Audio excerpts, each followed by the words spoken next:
Baik, Assalamualaikum warahmatullahi wabarakatuh. Perkenalkan, kami dari kelompok 7 ingin mempresentasikan hasil diskusi kami tentang model skill back dan model berbasis UBD atau Understanding by Design. Sebelumnya, yang terhormat kepada dosen pengampu mata kuliah pengembangan kurikulum di sekolah dasar yaitu Bapak Prof. Dr. Arifin Maksum, MPD. Boleh di next? Baik, di sini saya akan memperkenalkan anggota kelompok 7. Yang pertama sendiri ada saya, Najwa Karin, selaku moderator, dan teman rekan saya, yaitu Saya Aura Jauharali. Saya Medina Larasati.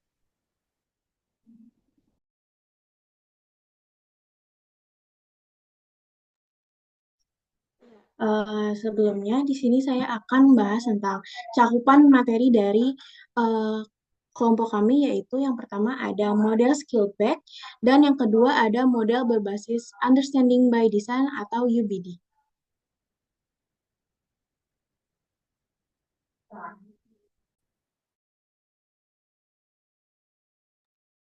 Nah, sebelum kita akan membahas tentang model kedua tadi, saya akan membahas latar belakang tersebut. Nah, pendidikan dasar itu memegang peran penting dalam membentuk kemampuan dasar peserta didik, termasuk literasi, numerasi, dan karakter. Untuk itu, pengembangan kurikulum yang relevan dan kontekstual menjadi keharusan agar pembelajaran di sekolah dasar mampu menjawab tantangan zaman. Salah satunya yaitu model pengembangan yang dikenal adalah model skill back, yang di mana model tersebut menekankan pentingnya peran aktif sekolah dan guru dalam menyusun kurikulum sesuai kondisi lokal.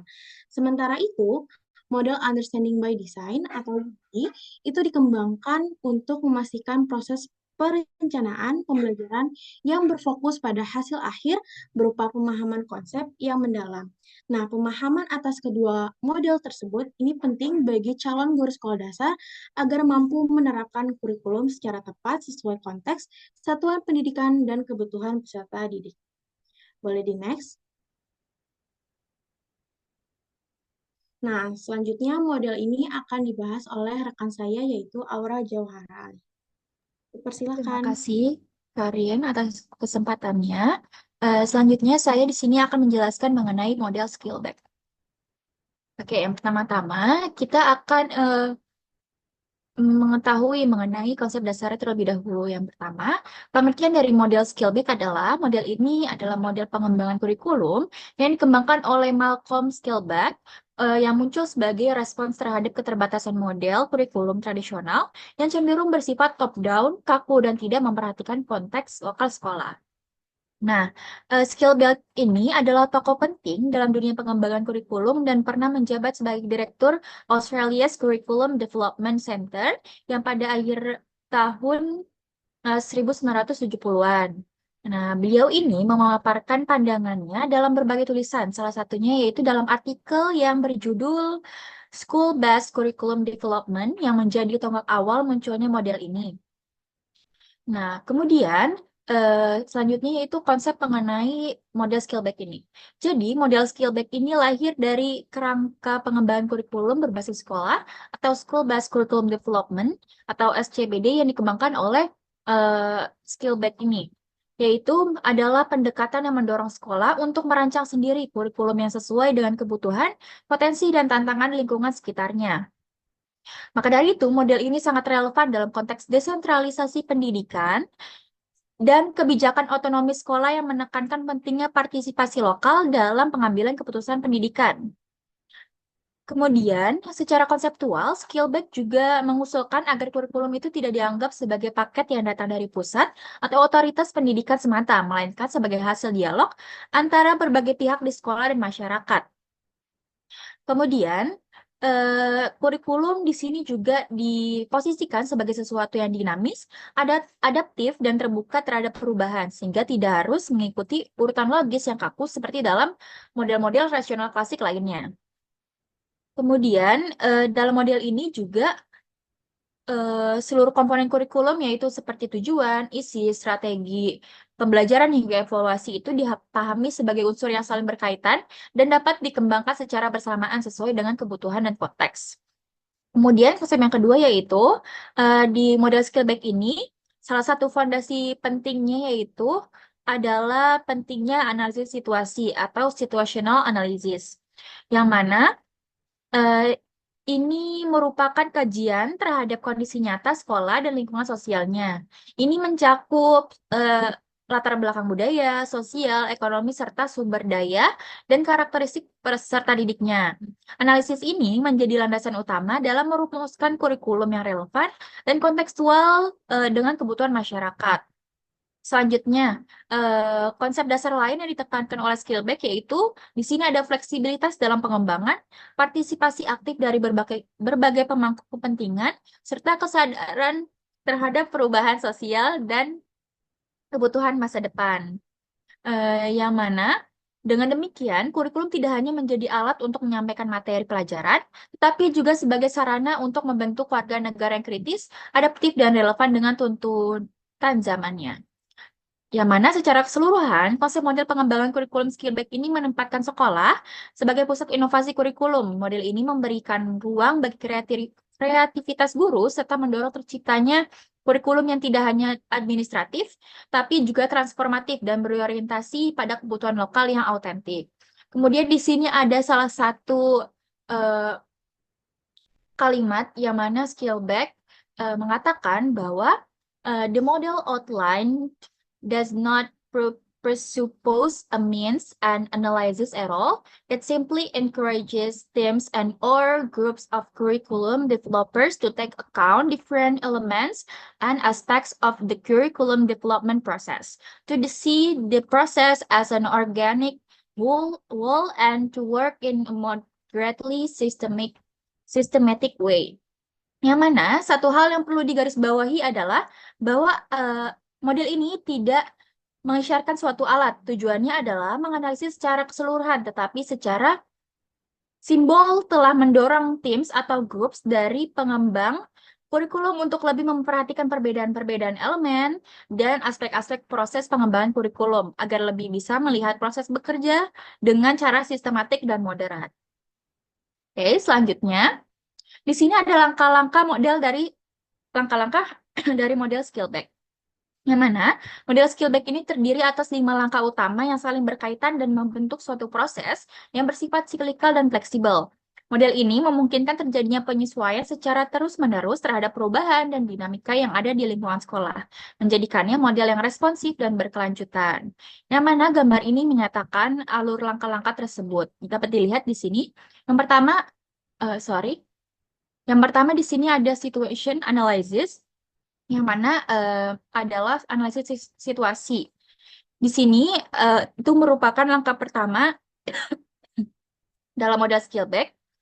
Di sini adalah melakukan analisis situasi yang komprehensif terhadap kondisi nyata di lingkungan sekolah. Analisis ini mencakup faktor internal seperti kemampuan guru, karakteristik peserta didik, dan juga sarana prasarana. Serta juga aspek eksternalnya seperti budaya masyarakat, kondisi sosial ekonomis, juga kebijakan pendidikan. Tujuannya adalah untuk memahami konteks secara menyeluruh agar kurikulum yang dikembangkan benar-benar sesuai kebutuhan di langkah pertama ini. Kemudian langkah keduanya ada goal formulation atau perumusan tujuan. Berdasarkan hasil analisis situasi sebelumnya, kemudian hasilnya itu akan dirumuskan menjadi tujuan pendidikan yang ingin dicapai. Tujuan ini harus realistis, kontekstual, dan juga dapat dijangkau oleh sekolah dengan sumber daya yang ada.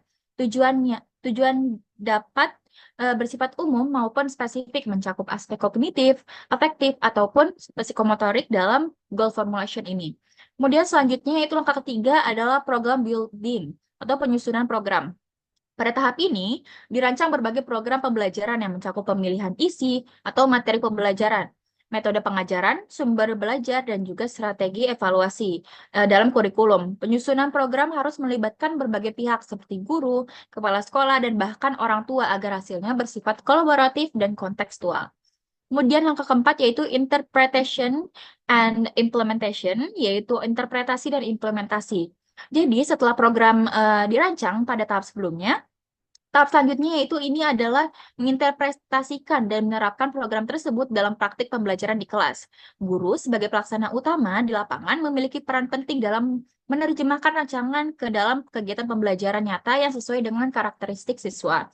Dan langkah yang terakhir yaitu adalah monitoring, feedback, assessment, and reconstruction, yang mana ini merupakan pemantauan, umpan balik, penilaian, dan rekonstruksi. Tahap terakhir ini adalah melakukan pemantauan terhadap pelaksanaan kurikulum, mengumpulkan umpan balik dari berbagai pihak, serta melakukan penilaian terhadap efektivitas kurikulum yang sudah dirancang. Jika ditemukan kekurangan atau hambatan, maka akan dilakukan rekonstruksi atau perbaikan kurikulum agar lebih relevan dan efektif. Proses ini bersifat siklikal karena hasil evaluasi akan kembali menjadi dasar bagi analisis situasi berikutnya. Oke, selanjutnya. Nah, di sini ada kelebihan dari model skill back. Yang pertama adalah kontekstual dan responsif terhadap lingkungan sekolah. Seperti yang sebelumnya sudah saya jelaskan, yang mana model skill back ini menekankan pentingnya situational analysis, yaitu analisis situasi yang menyeluruh terhadap kondisi nyata sekolah, baik secara internal maupun eksternal. Hal ini membuat kurikulum yang dikembangkan menjadi relevan dengan kebutuhan lokal dan responsif terhadap dinamika sosial budaya masyarakat sekitar di sekolahnya. Kemudian, kelebihan yang kedua yaitu model ini fleksibel dan tidak kaku. Berbeda dengan model tradisional yang bersifat top-down dan logis linear seperti model Tyler, model Skillback ini bersifat lebih fleksibel dan adaptif. Model ini tidak mengharuskan urutan langkah yang kaku, melainkan memungkinkan pengembang kurikulum untuk mengolah berbagai elemen secara bersamaan dan dinamis sesuai dengan konteksnya. Kemudian, kelebihan yang ketiga itu mendorong partisipasi dan kolaborasi. Di pendekatan school bus yang diusung Skillback, itu memberikan ruang partisipasi luas bagi guru, kepala sekolah, siswa, bahkan masyarakat dalam proses pengembangan kurikulum. Kolaborasi ini meningkatkan rasa kepemilikan terhadap kurikulum dan mendukung keberhasilan implementasinya.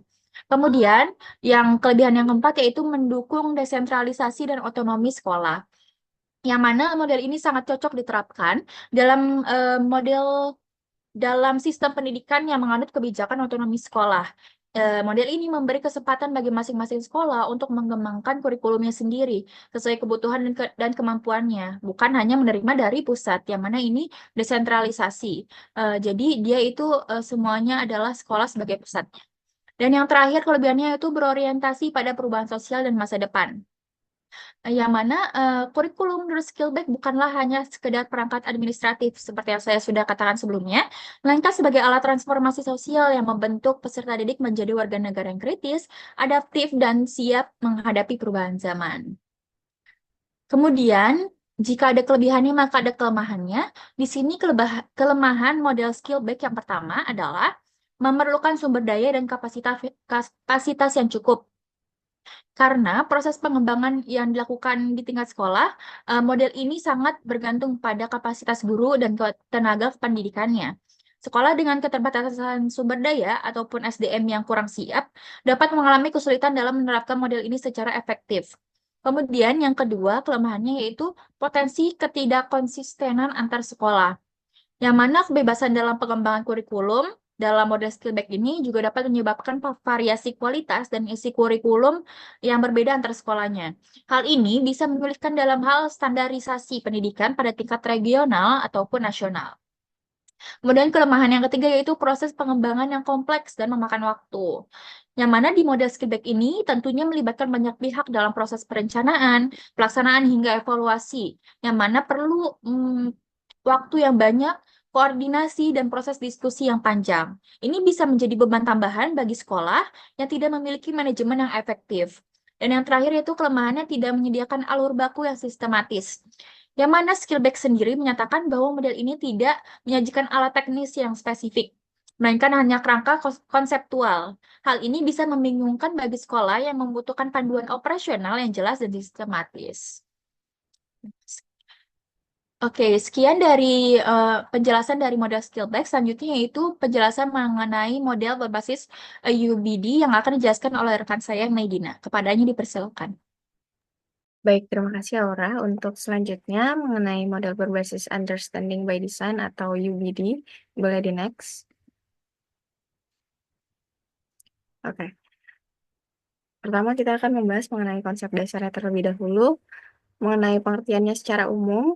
Understanding by Design atau UBD adalah sebuah pendekatan dalam perencanaan kurikulum yang dirancang untuk menghasilkan pemahaman mendalam dari peserta didik. Model UBD ini dikembangkan oleh Grant Wiggins dan J. McTighe dan menekankan pada prinsip backward design atau perancangan pembelajaran secara mundur. Dalam UBD, guru tidak memulai dari kegiatan belajar, melainkan dari menentukan terlebih dahulu apa yang ingin dipahami peserta didik setelah pembelajaran selesai, kemudian menentukan bagaimana cara menilai pemahaman tersebut, kemudian baru selanjutnya merancang kegiatan pembelajaran yang mendukungnya. Kemudian dari tujuan model UBD ini, tujuannya adalah untuk menciptakan pembelajaran yang tidak hanya berorientasi pada penguasaan konten, tetapi juga pada kemampuan siswa untuk memahami konsep secara mendalam dan menerapkannya dalam berbagai konteks. UBD membantu siswa untuk mengembangkan keterampilan berpikir tingkat tinggi atau HOTS seperti analisis, evaluasi, dan sintesis. Pembelajaran ini dirancang agar siswa mampu menjawab pertanyaan-pertanyaan esensial yang menggugah pemikiran serta memperoleh pemahaman yang bersifat jangka panjang atau enduring understanding. Kemudian untuk karakteristiknya sendiri, kurikulum yang dikembangkan dengan pendekatan UBD ini memiliki karakteristik yang berfokus pada hasil belajar jangka panjang, bukan hanya sekedar pencapaian akademik semata. Ciri-ciri utamanya adalah adanya keselarasan antara tujuan pembelajaran, metode asesmen, dan kegiatan pembelajaran. UBD juga menempatkan peran aktif peserta didik dalam proses belajar melalui kegiatan bermakna yang mendukung konstruksi pemahaman. Dalam hal ini, guru bertindak sebagai perancang pengalaman belajar yang secara sadar dirancang untuk menghasilkan pemahaman, bukan hanya sekedar penyampaian informasi. Boleh di next. Kemudian mengenai langkah-langkah.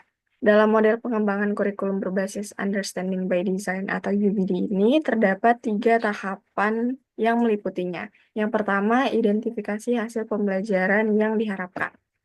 Langkah pertama dalam model UBD adalah mengidentifikasi tujuan pembelajaran, kompetensi inti, dan indikator hasil belajar yang diinginkan. Dalam tahap ini, guru menentukan apa yang benar-benar penting untuk dipahami siswa, bukan hanya apa yang harus mereka ketahui. Proses ini mencakup perumusan pemahaman abadi atau enduring understanding dan pertanyaan esensial atau essential questions yang mendorong siswa untuk berpikir kritis dan reflektif. Kemudian tahap yang kedua menentukan bukti asesmen. Dalam tahap kedua, ini menunjukkan bahwa siswa telah mencapai hasil belajar yang diinginkan. Asesmen dalam UBD tidak terbatas pada tes tertulis, tetapi juga mencakup pada tugas-tugas otentik seperti proyek, presentasi, portofolio, atau studi kasus. Penilaian dalam model ini difokuskan pada seberapa dalam siswa memahami konsep dan sejauh mana mereka dapat menerapkannya dalam situasi nyata. Dengan demikian, asesmen tidak hanya bersifat formatif, tetapi juga berperan sebagai alat refleksi bagi guru maupun siswa. Kemudian tahap yang terakhir yaitu merancang kegiatan pembelajaran. Dalam merancang kegiatan pembelajaran yang secara langsung mendukung pencapaian tujuan dan bukti asesmen yang telah ditentukan. Kegiatan pembelajaran dirancang secara aktif dan kontekstual agar siswa terlibat secara emosi, intelektual, dan sosial. Dalam tahap ini, guru memilih strategi, media, dan metode yang paling efektif untuk membantu siswa mencapai pemahaman yang telah ditetapkan di awal. Setiap kegiatan harus memiliki relevansi langsung terhadap pemahaman yang ingin dicapai pada tahap sebelumnya yang telah ditentukan. Boleh di next.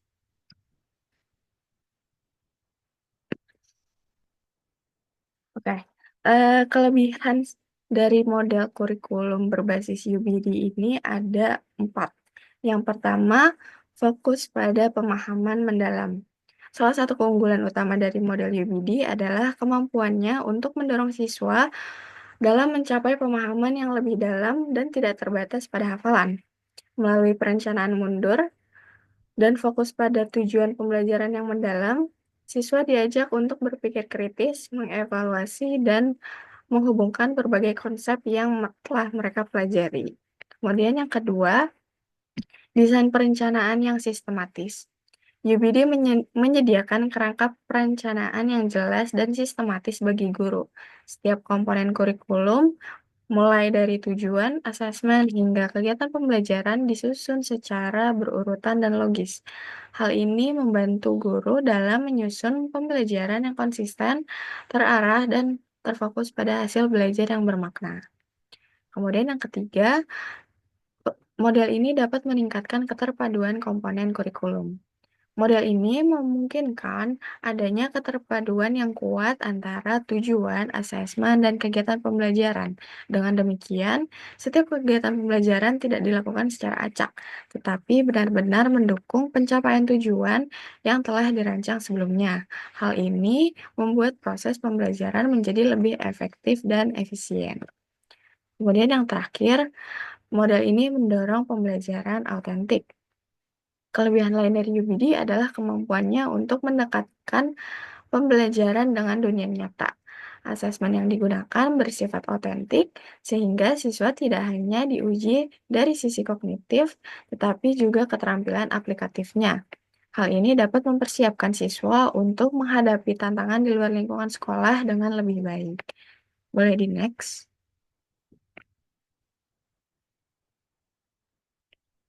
Di samping itu, model ini juga memiliki beberapa kelemahan. Kelemahan yang pertama, model ini memerlukan waktu dan tenaga yang cukup tinggi.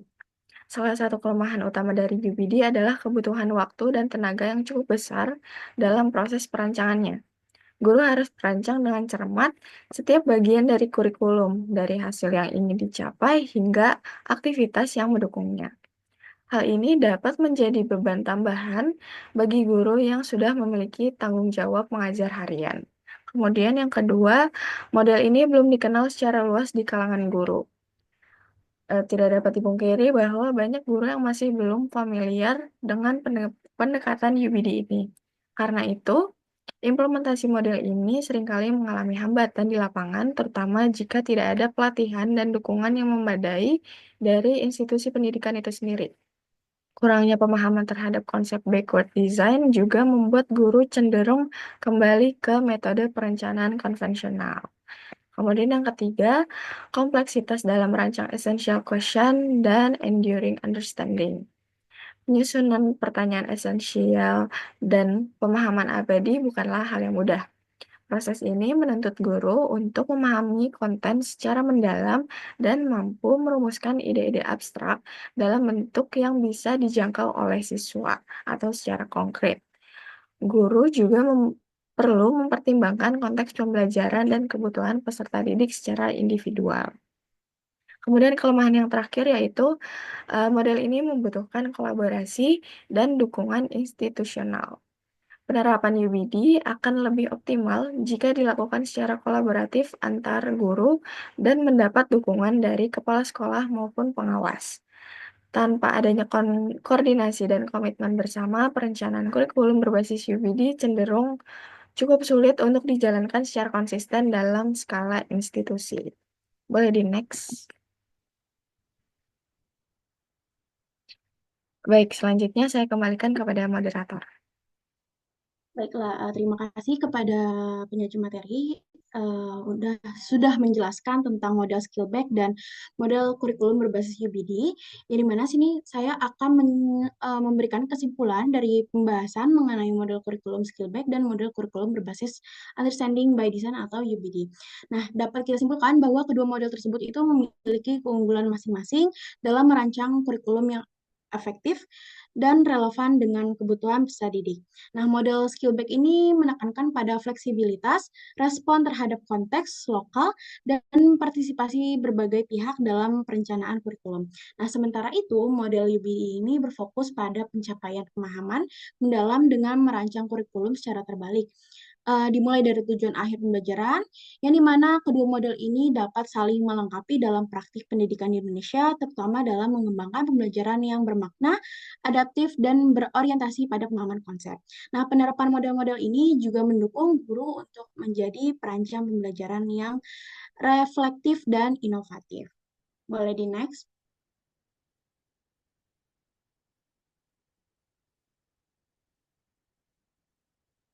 Baiklah, kita sudah berada di penghujung presentasi. Mungkin itu saja yang dapat kelompok 7 memberikan materi. Kurang lebihnya mohon maaf. Wabillahi taufiq walhidayah. Wassalamualaikum warahmatullahi wabarakatuh. Selamat pagi teman-teman semuanya.